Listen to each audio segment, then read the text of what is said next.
Jesus. Amém.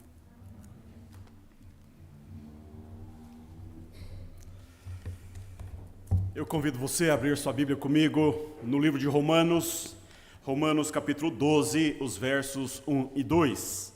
Que alegria ver o Toninho conosco, também a esposa, que alegria, Zuleide, tê-los conosco nessa noite. Que alegria também ver nosso amigo Nilo e a esposa Lu, e que alegria tê-los conosco mais uma vez. Estávamos com saudades de vocês. Que bom que estão conosco. Romanos capítulo 12, versos 1 e 2. Nessa noite eu gostaria de conversar, de trazer uma reflexão aos irmãos desse texto, pensando na seguinte temática: dedicação total a Deus. Dedicação total a Deus. Veja o que o apóstolo Paulo escreve nesse capítulo, nesses 2 versos. Rogo-vos, pois, irmãos, pelas misericórdias de Deus, que apresenteis o vosso corpo por sacrifício vivo, santo e agradável a Deus, que é o vosso culto racional. E não vos conformeis com este século, mas transformai-vos pela renovação da vossa mente, para que experimenteis qual seja a boa, a perfeita e agradável, qual seja a boa, agradável e perfeita vontade de Deus. A carta do apóstolo Paulo aos Romanos, escrita na parte final de sua 3ª viagem missionária, ele está em Corinto, entre os anos 57 a 59, provavelmente essa carta foi escrita, porque Paulo estava pretendendo ir à Espanha, e Roma era estratégica para ele. Então ele escreve para a igreja de Roma para pedir apoio da igreja para a sua intencionalidade de adentrar a Europa. E nas cidades por onde Paulo passava, ele sofria uma ferrenha oposição. Ele sofria oposição dos judeus. Ele foi um líder judeu. E depois que ele abandonou o judaísmo e abraçou a fé no Cristo ressurreto, que a ele apareceu, mudando seu nome de Saulo para Paulo, então onde ele ia, os judeus o perseguiam de raiva de tê-lo perdido, e agora ia anunciando a fé cristã. E isso trazia uma grande dificuldade, um grande prejuízo a Paulo na comunicação do evangelho, porque ele também pregava aos judeus. E não só os judeus, mas também os judeus cristãos tinham grande dificuldade de traduzir, de compreender a fé cristã, avançar pela fé, sem trazer consigo alguns aspectos do judaísmo. E Paulo teve que lidar muito com esses judeus cristãos que estavam com grande dificuldade de sair, de despirem-se da roupagem judaica e abraçar pela fé a nova realidade de Deus em Cristo Jesus, o cristianismo. Os judeus cristãos estavam muito apegados a alguns ritos. Por exemplo, eles eram muito apegados à circuncisão, que era um rito de iniciação, e Paulo então vai dizer que isto não tem sentido. Os judeus cristãos mantinham e exigiam que os demais cristãos acomodassem na sua vida diária a dieta judaica, que se abstinham de comer alguns animais, algum tipo de carne, porque para eles no judaísmo era imundo, mas no cristianismo muitos gentios e gregos estavam comendo outras coisas que para o judeu isto não era aceitável. E eles também exigiam que os cristãos observassem o calendário judaico. Ou seja, Paulo tinha uma certa dificuldade, sendo ele judeu, de lidar com os judeus e com os cristãos judeus. E então Paulo sofria grande perseguição fora da igreja e também muitas vezes severa oposição dentro da igreja. Por que ele escreve essa carta? Ele escreve essa carta para apresentar à luz da revelação dos judeus, ele escreve essa carta para que aquilo que Deus realizou na história do judaísmo, na história dos judeus, agora ele alcança todo mundo. A luz de Deus que estava dentro do judaísmo, agora ela resplandece para todo o mundo. E então ele escreve isto para esta finalidade, para preparar a sua chegada a Roma. E qual é o conteúdo dessa carta? Para nós, essa carta ela é uma grande exposição teológica. Paulo expõe, do capítulo 1 até o capítulo 11, ele expõe os grandes temas do Evangelho. É nesta carta que ele gasta, em que ele produz, em que ele define grandes verdades acerca do cristianismo, acerca do Evangelho de Deus. Ele começa nos capítulos de 1 a 3, falando da condenação de todos os homens. Nos capítulos de 1 a 5, ele fala da justificação que Deus opera naqueles a quem ele salva. No capítulos de 6 a 8, ele fala da unidade em Cristo. E no capítulo de 9 a 11, então ele vai abordar a questão do povo de Israel e a nova aliança em Cristo Jesus. E aí, dos capítulos de 12 a 15, então, ele fala sobre a prática cristã. Veja que ele gasta 11 capítulos. Grande parte do seu texto está para discussão teológica, para colocar os pressupostos profundos da fé cristã, do Evangelho de Cristo. E o tema que permeia todo esse texto é a justiça de Deus em Cristo Jesus. E aqui, nesse texto que lemos, no capítulo 12, os 2 primeiros versos, é uma transição. Paulo está fazendo uma transição da teologia para a prática. Ele sai da ortodoxia e ele vai para a ortopraxia, ou seja, ele sai da discussão teológica e agora ele entra para a vida. Ele sai da elucubração teológica e aí fala agora dos pressupostos e das implicações daquilo que ele disse antes na vida cristã. E nessa transição, ele faz um apelo. E qual é o apelo que ele faz? O apelo do apóstolo Paulo é que os seus leitores se ofereçam por sacrifício vivo a Deus. Esta é a grande temática desses 2 versículos. Ele fala da importância de responder diante de tudo que ele escreveu antes, diante da obra de Deus. Agora ele fala diante do que Deus fez. Então vocês ofereçam-se totalmente, completamente, por sacrifício vivo a Deus. E aqui há 2 ordens. Primeiro, não vivam como o mundo. Para o apóstolo Paulo, o viver cristão tem uma raiz, tem um fundamento. Para o apóstolo Paulo, o viver cristão é viver em dedicação total a Deus e não viver de acordo com o mundo. E então, ele fala, vivam para Deus. Não vivam de acordo com o mundo, não vivam de acordo com as circunstâncias do mundo, não vivam de acordo com os valores e desvalores do mundo, mas vivam para Deus. E aqui, meu irmão, eu quero então entrar no versículo 1, nesse apelo da dedicação total a Deus. Veja o que ele diz no versículo 1, veja comigo novamente.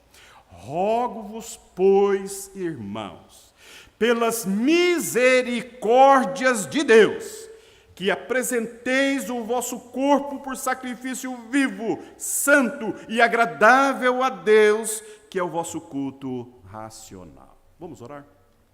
Bondoso Deus e eterno Pai, já falaste conosco nesta noite. Já falaste conosco através dos hinos tão belos que cantamos, desses cânticos tão ricos na sua teologia. Oh Deus, nós somos teus, Senhor. E nessa noite tão agradável que estamos prestando-te culto, com a nossa Bíblia aberta ante os nossos olhos, com o nosso coração aberto para receber a tua palavra, pedimos, Senhor, fala conosco uma vez mais. Nesse momento tão singelo, tão importante, nada é mais importante nessa hora do que ouvir-te, Deus, do que apreender os valores da tua palavra. Dá-nos ouvidos de eruditos nessa noite. Fala conosco, em nome de Jesus. Rogo. O que é um rogo? Não é apenas uma ordem, mas é um pedido apaixonado, é um pedido fervoroso, é um pedido intenso, que denota um profundo desejo do coração. O apóstolo Paulo, ele abre o seu coração, não é apenas uma ordem ou um pedido. Paulo abre o coração e deixa-se conhecer os seus anseios mais profundos para com a vida cristã e para com aquilo que ele está vivendo e para aquilo que ele quer ver na vida da igreja. Ele suplica, não é apenas uma ordem, mas é uma súplica. A palavra rogo-vos, pois, ela tem uma conotação de ordem, mas também é um pedido, na verdade, é alguém que tem autoridade para exigir, mas é mais um apelo do fundo da alma do que propriamente uma ordem. É como se um pai, depois de ver um grande prejuízo equivocado na vida do filho, e então ele percebe o risco da vida do filho, as decisões equivocadas da vida do filho, então ele fala: pelo amor de Deus, meu filho, presta atenção. É mais ou menos isto. É um desejo intenso do coração do apóstolo Paulo para que a igreja compreenda a importância do que ele está dizendo.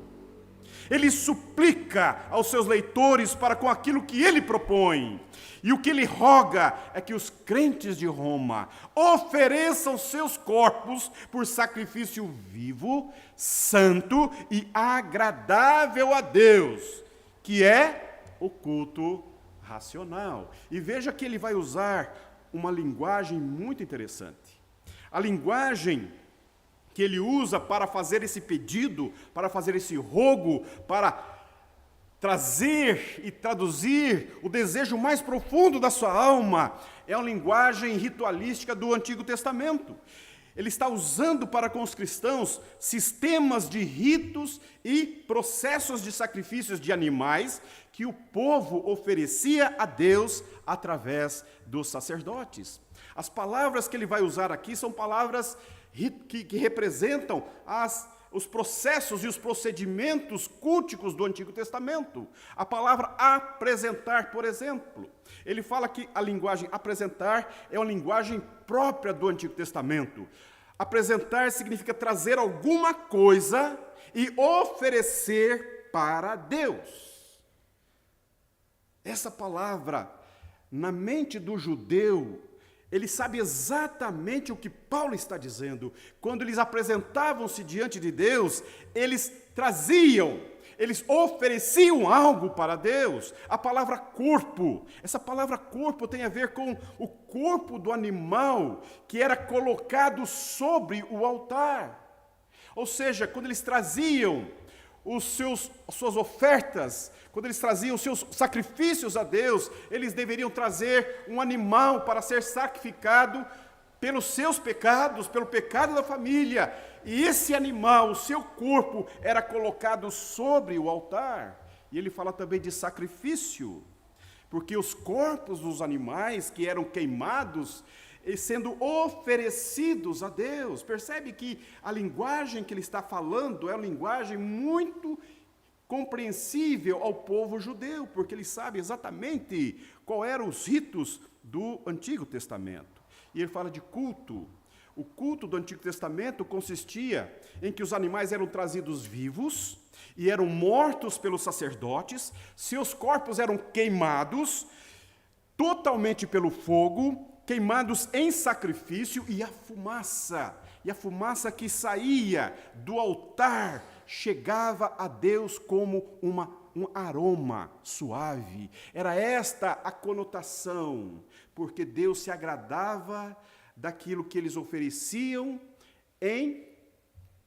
pelos seus próprios pecados. Então, esse rito que permeava toda a história do povo de Israel, do povo hebreu, do povo de Deus, Paulo está usando essa linguagem para dizer que a apresentação e oferecimento a Deus do Antigo Testamento. E agora, ele está dizendo aos cristãos em Roma que eles devem oferecer sacrifícios a Deus. Porém, há uma diferença. Paulo está usando uma linguagem do Antigo Testamento, mas ele não está propondo práticas do Antigo Testamento. Ele está dizendo que a diferença agora é que eles, os cristãos de Roma, deveriam se oferecer a Deus. E aí, meu irmão? E aí, minha irmã? O rogo, o apelo do apóstolo Paulo perpassa todos os séculos e chega hoje a você e a mim como palavra de Deus. E nessa noite, com temor diante de Deus, eu quero convidar você a considerar a palavra de Deus que chega aos teus ouvidos, oxalá adentre o teu coração e ocupe o teu pensamento de modo tal que você perceba o apelo do coração de Deus através do coração e da mente do apóstolo Paulo, que ele traduz esse texto. Nós, você e eu, a igreja de Jesus Cristo, o povo de Deus, devemos oferecer-nos totalmente, integralmente, completamente a Deus. O corpo como pessoa por inteiro, totalmente, o seu físico, a sua mente, o seu coração, a sua volição, a sua vontade, a sua alma, os seus desejos, as suas necessidades, totalmente, corpo total, tudo aquilo que envolve a sua pessoa plenamente, completamente, a sua consciência, tudo que você é, tudo que nós somos, devemos ser para a glória de Deus, dedicação total, plena, irrestrita para Deus. Esta é a grande resposta que o apóstolo Paulo está propondo à igreja de Cristo, diante de tudo que Deus fez em Cristo Jesus, que ele vai explicar do capítulo 1 até o capítulo 11. E em resposta a isso ele diz: rogo-vos que apresenteis por sacrifício vivo, santo e agradável a Deus. O verbo apresentar é o ato do sacerdote entregar tudo para sacrifício a Deus. Paulo traça esse paralelo. Assim como os animais eram entregues e sacrificados e queimados totalmente a Deus, assim também nós devemos nos entregar, nos dedicar, oferecermos-nos totalmente a Deus. Dedicação total a Deus. E ele vai falar: pelas misericórdias de Deus. Paulo está dizendo: façam isto, dediquem-se, entreguem-se completamente, totalmente a Deus, pelas misericórdias. E o que é misericórdia? Ele vai discorrer o que é misericórdia. É tudo o que ele disse antes. Misericórdia é ato de amor pela miséria do outro. E ele está dizendo: Deus foi misericordioso com você, Deus foi misericordioso conosco, então agora nós nos dedicamos a Ele pelas misericórdias, porque Ele foi amoroso com as nossas misérias. Ele está falando dos atos salvíficos de Deus na história. E o que ele está falando? Ele está dizendo que você e eu fomos chamados, você e eu fomos separados, você e eu fomos escolhidos, você e eu fomos predestinados, você e eu fomos justificados, você e eu seremos glorificados. E agora, diante disto, diante do exposto, pelo que o Senhor realizou na história, dediquem-se plenamente, totalmente a Deus. É isso que o apóstolo Paulo está falando. Deixa eu falar uma coisa para você, meu irmão, nesta noite. A sua vida não pertence a você. A sua vida não te pertence. Você pode controlar o seu tempo. Você pode afirmar para mim que amanhã de manhã você vai se levantar e vai fazer as atividades que estão planejadas para você. Você tem capacidade de afirmar categoricamente isto? Você tem certeza que ao sair daqui você vai chegar em casa como está planejado? Quem pode afirmar que amanhã estaremos realizando as tarefas que nos estão propostas?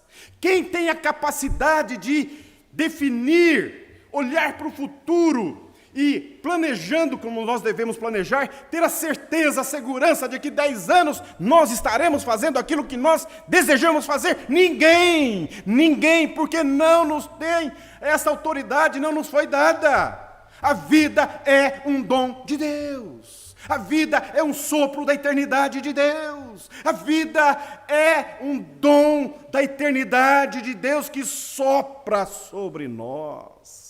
E você está aqui hoje pela misericórdia de Deus, pura misericórdia de Deus. E você tem os processos de vida que você tem pela pura misericórdia de Deus. E você construiu família, e você constituiu família, e você está tendo uma vida bacana, uma vida boa, pela graça misericordiosa de Deus. Com todo respeito aos seus méritos pessoais, com todo respeito às suas possibilidades pessoais, aos seus recursos pessoais, Paulo está dizendo, nós estamos onde estamos, porque Deus nos escolheu, Deus nos chamou, Deus nos elegeu, Deus nos predestinou, nos justificou, nos adotou, e Ele vai nos glorificar, porque nós somos dEle. Isso é maravilhoso. Ele está dizendo, em primeiro lugar, você não te pertence. Deus comprou a sua vida 2 vezes. Deus te deu a vida quando você nasceu, e Deus em Cristo Jesus te comprou por alto preço. Você não te pertence porque a vida é dom de Deus, e porque esta vida que Deus te deu, Ele a resgatou na cruz do Calvário para a glória dEle, para Ele. Ele vai dizer isso do capítulo 1 até o capítulo 11, e no capítulo 12 ele está dizendo, portanto, agora, dediquem-se a Deus, dediquem-se totalmente a Deus.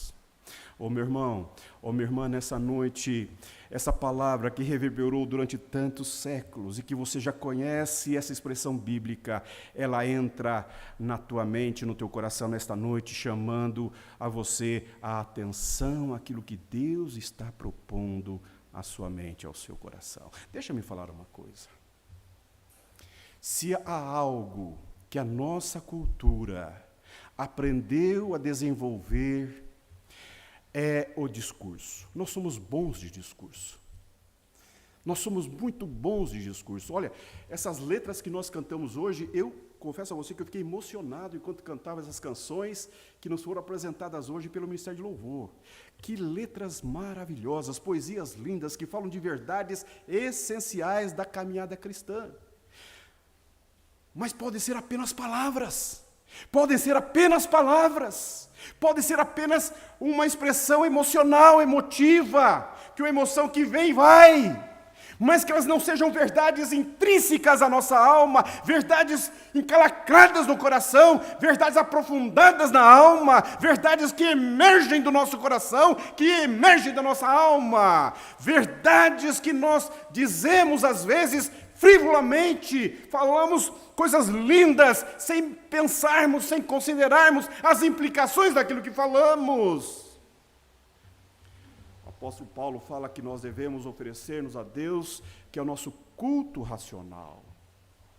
Ele não fala de fazer culto com emoção, um culto sem a razão. Ele fala de fazer um culto com expressão íntegra, inteira, plena. Você deve estar diante de Deus plenamente, totalmente, completamente. Você deve prestar culto a Deus com as suas dores, com as suas alegrias, com as suas tristezas, com as suas tragédias, com as suas esperanças, com as suas conquistas, com as suas vitórias, com as suas derrotas, com a sua memória dificultosa, com as suas memórias que marcam a sua história, com as esperanças gloriosas do futuro, ou seja, tudo que envolve a sua vida total, plenamente, você deve estar diante de Deus, o tempo todo, em todo o tempo. Para mim hoje é muito bom falar de culto, porque nós estamos saindo do lugar que nós consagramos para Deus como culto. Saímos do templo. Estamos nesse salão que é multiuso. Aqui nós fazemos refeições, aqui nós fazemos reuniões menores, aqui as crianças ensaiam, aqui as crianças brincam, aqui nós fazemos diversas atividades e não propriamente apenas culto. Lá sim é só culto, aqui não, aqui fazemos diversas atividades, não é assim? E hoje nós estamos prestando culto a Deus aqui. Você saiu do conforto da sua casa para vir prestar culto a Deus. E o que é culto reformado? O que é culto cristão? O que é esse ajuntamento de adoração pública? Ele deve ser uma expressão, ele deve ser um reflexo, ele deve ser um sinal daquilo que ocorre na tua vida, daquilo que é de segunda a sábado na tua história. Ele deve ser uma expressão, uma continuidade, um extrato, um substrato, uma referência do que você faz para Deus todos os dias na tua vida.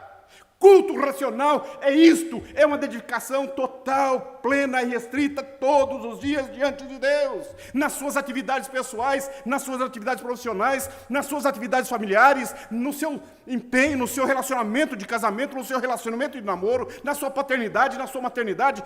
Culto reflete a nossa identidade com Deus. Culto reflete aquilo que eu sou diante de Deus. Culto é aquilo que eu quero ser para Deus. Isto é culto. Paulo está falando das coisas mais fundamentais da vida cristã. Paulo está falando, não me venha com conversa mole, não me venha com expressões vazias de coração, não me venha com desejos apenas verbais. Nós devemos nos apresentar totalmente, plenamente, totalmente, exclusivamente a Deus. Por isso que ele usa essa expressão do Antigo Testamento, é como se falasse, olha, aqui está o altar, você se deite sobre o altar, você se coloque no altar de Deus, você se despe da sua vaidade, você se despe da sua dificuldade, traga diante de Deus a sua dor, a sua angústia, o seu desespero, você é o que é, e coloque-se como é diante de Deus, como culto agradável, santo a Deus. Diante de Deus nós não podemos usar máscaras. Diante de Deus, nós não podemos e nem precisamos usar subterfúgios, porque isso não vale diante de Deus. Ele conhece a sua estrutura, Ele conhece as suas dores, Ele conhece os fracassos e as fragilidades do teu coração e da tua alma. Ele sabe quem você é. Deus não se decepciona porque Ele não se frustra, porque Ele não tem expectativas com você, mas porque o amor dEle foi demonstrado por você. O que Ele almeja, o que Ele requer de você, é esse desejo de falar, Deus, eis-me aqui, como eu estou, do jeito que eu estou, completamente abandonada no teu altar. Toca-me, transforma-me, renova-me. Quando você está lá preparando o almoço da família, na sua luta diária, quando você está atendendo o seu cliente, o seu paciente, quando você está dando a sua aula na sua escola, quando você está exercendo a sua atividade profissional, você está dizendo, Deus, eu estou fazendo isso para a glória do teu nome, eu não estou fazendo isso pelo recurso que eu recebo, eu não estou fazendo isso pelo dinheiro que eu tenho, que eu vou receber, eu estou fazendo isso para a glória do teu nome, porque eu sou para a tua glória, eu quero fazer o meu melhor para o Senhor. Isto dá uma conotação completamente diferente para a sua vida. Porque você é para a glória de Deus, porque você é para a dedicação plena, total e exclusiva para Deus. Quando você faz liturgia diante de Deus na sua rotina diária, quando você percebe que a sua rotina ela não é apenas para acabar com você, para sugar as suas energias, para drenar a sua energia, mas é sobretudo uma oportunidade para você viver para a glória de Deus intensamente, plenamente, totalmente, não apenas fazer culto público aqui. Porque o que nós fazemos aqui é um reflexo do que nós somos no mundo. É isso que o apóstolo Paulo está falando. Portanto, meu irmão, portanto, minha irmã, nessa noite, essa palavra do apóstolo Paulo, ela deve ser considerada vigorosamente pelo teu coração. Ela deve ser considerada pela sua mente. Ela deve ser considerada por você, para que você compreenda que Deus está mirando você pessoalmente. Deus está mirando você totalmente. Deus não quer apenas seus recursos financeiros. Deus não quer apenas o seu serviço voluntário. Deus não quer apenas a sua atividade religiosa. Deus está apenas desejando que você participe ativamente dos trabalhos da igreja. Não é religião, é uma relação de dedicação, de entrega, de renúncia, de colocar-se à disposição de Deus, para que a obra de Deus seja realizada na tua história, na tua vida, para a glória de Deus. Eu estou falando aqui com diversas mães, não é? E alguns irmãos da igreja aqui que agora estão experimentando a idade de ser avó, ser avô, que eu entendo que seja um prêmio, um presente de Deus, quando nossos filhos têm seus filhos e nós podemos acolher no colo os nossos netos, não é? E nós estamos olhando que a família está prosseguindo e de alguma forma nós fizemos o nosso trabalho e agora eles vão fazer a parte deles e nós vamos apoiá-los. Isso nos dá um sentido de realização, não é verdade? Porque a responsabilidade não é mais da avó, é do pai, da mãe, como foi o seu e a sua. Ou seja, o apóstolo Paulo está transferindo para a igreja essa responsabilidade da vida. A vida não é tua. A vida, você não pode fazer da vida o que você quer, a seu bem prazer. Você não pode desfrutar da vida à margem de Deus. Você não pode fazer com o seu corpo aquilo que você acha que você pode e deve fazer. Não, você não tem essa autonomia, você não tem essa autoridade. A sua vida, o seu corpo, a sua vontade, ela agora pertence a Deus. Você pertence totalmente a Deus. Deus não te deu autoridade para você prejudicar o teu corpo com as drogas que você põe no teu corpo, para você prejudicar o seu corpo, a sua saúde, o seu vigor físico, porque isto é para a glória de Deus. Deus quer introduzir uma história na tua história para a glória dEle. Você não te pertence. Isso quer dizer, meus irmãos, que aquilo que o sábio autor de Provérbios vai dizer: há caminhos que para o homem parecem caminhos de bem, mas o cabo é a morte. Eu pensando, tantos cristãos começam bem com Deus, começam a jornada linda, uma relação profunda de dedicação a Deus, de compromisso com a palavra de Deus, de compromisso em servir a Deus, em fazer orações diárias a Deus, e começa uma relação profunda de amor, de cuidado, mas sabe como é o coração humano? Sabe como é a vontade humana, que força, que vem, e o diabo vem com aquelas conversas fiadas, com aquela conversinha boba, e as pessoas vão meio que devanecendo no coração e na mente os propósitos firmados diante de Deus sozinho no quarto, diante de Deus com a esposa, diante de Deus na igreja, diante de Deus em culto, pessoas que tomaram decisões vigorosas, importantes, sérias, comprometendo o seu futuro diante de Deus, mas por circunstâncias tão alheias a tudo isso, vão se distanciando, vão voltando para a antiga vida. E nessa noite eu quero dizer para você, meu irmão e minha irmã, volta para casa, volta para casa no teu coração, volta para casa na tua mente, volta para casa no teu coração, na tua alma. Você não é para esse tipo de vida, você não foi feito para viver no mundo, para o mundo, você foi feito para viver em Deus, para a glória de Deus no mundo.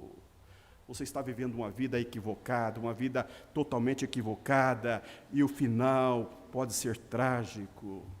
Por isso que nessa noite, esta palavra que queima, que arde o meu coração, eu quero transferir ao seu coração, porque a sequência desse texto é maravilhoso. Veja o que o apóstolo Paulo vai dizer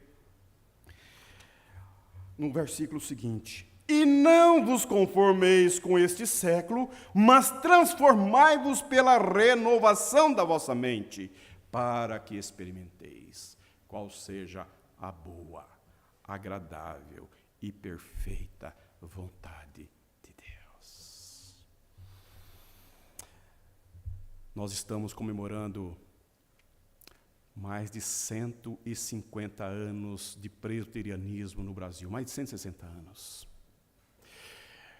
E o nosso missionário, quando saiu dos Estados Unidos para vir ao Brasil, aqui era uma terra inóspita, a febre amarela dominava a América Latina. E esse missionário, um jovem pastor, queimando no seu coração o desejo ardente de proclamar o evangelho no Brasil, ele sendo impelido, sendo confrontado pelos seus amigos, pelos seus colegas, pelos seus professores, dizendo: por que você vai para a América Latina? Por que você vai para o Brasil? Não é hora, a doença está lá. E ele vai dizer: o lugar mais seguro para se estar é no centro da vontade de Deus. É no centro da vontade de Deus. E no centro da vontade de Deus só estão pessoas corajosas. Pessoas corajosas, pessoas que têm coragem, pessoas que têm disposição, pessoas que confrontam a si próprias, pessoas que dizem não, não, não, não, pessoas que dizem: eu não quero isso para mim, eu quero é Deus na minha vida, eu não quero transigir com a palavra de Deus na minha história, eu não quero me equivocar na minha relação de fé, eu não quero entrar em caminhos pecaminosos, não, eu quero manter-me puro, sagrado, separado para o Deus da minha vida, não. Pessoas corajosas, pessoas que pagam o preço dessa cultura de tanta pecaminosidade, maldade e vileza que está coisificando o ser humano. Pessoas corajosas, está dizendo: não, eu quero é Deus na minha vida, eu quero o Senhor no meu coração, eu quero o Senhor na minha história, eu não transijo, eu não negocio valores inegociáveis da minha fé. Pais ousados que pagam o preço para dar exemplo de vida cristã dentro de casa, mães amorosas dedicadas ao Senhor e a família que pagam o preço para forjar dentro de casa o caráter cristão dos filhos. Não, não! Nós precisamos dizer não ao pecado, não a essas propostas indecorosas e indecentes do mundo, porque a nossa vida é para Deus, é para a glória de Deus, é para o Senhor, a minha família é para o Senhor. Ô meu irmão, ô minha irmã, presta atenção, nós não podemos viver de acordo com os valores da cultura, com todo respeito.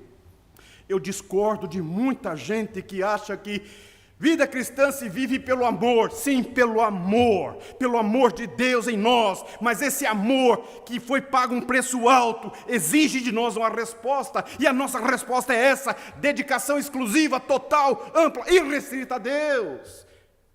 É isto. Deus, o apóstolo Pedro vai dizer que Deus tem ciúmes de nós, que o nosso corpo é templo do Espírito Santo de Deus, que o Espírito Santo de Deus habita em nós, que Ele geme dentro de nós com gemidos inexprimíveis. Pense nisso, esse poder, essa glória, essa graça está dentro de nós para vivermos para Deus e não para o mundo e muito menos para nós mesmos. Isso faz diferença. Gente corajosa, gente disposta, gente que quer viver para a glória de Deus e quer fazer história ao lado de Deus. Este homem, apóstolo Paulo, está constrangendo a igreja, e nessa noite, oxalá que constranja o teu coração, renove a tua mente e abra para novo entendimento do que Deus quer para a sua vida e que você viva para a glória de Deus. Amém? Eu vou fazer uma mudança aqui na nossa liturgia para encerrar o nosso culto. Nós tínhamos proposto um hino, mas eu quero concluir com o último cântico que o Ministério de Louvor cantou. Uma resposta linda que nós podemos dar a Deus. Eu quero pedir então aos irmãos do louvor que se coloquem à frente e nós vamos fazer da seguinte forma. A primeira vez que eles cantarem esse cântico, você vai ficar em oração, você vai ficar ouvindo a melodia.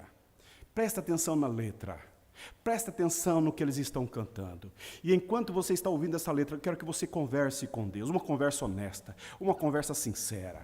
Quem sabe é a hora de você tomar posições mais contundentes, mais firmes, mais convicção na sua relação com Deus. Quem sabe nessa noite Deus está chamando você para acertar os pontos, ajustar os ponteiros, para colocar uma linha divisória na sua relação de pessoalidade com Deus. Quem sabe nessa noite Deus está dizendo, olha, eu quero que você entre no oceano do Espírito. Eu quero que você saia da praia, que você mergulhe comigo e eu vou conduzir-te para algo maravilhoso.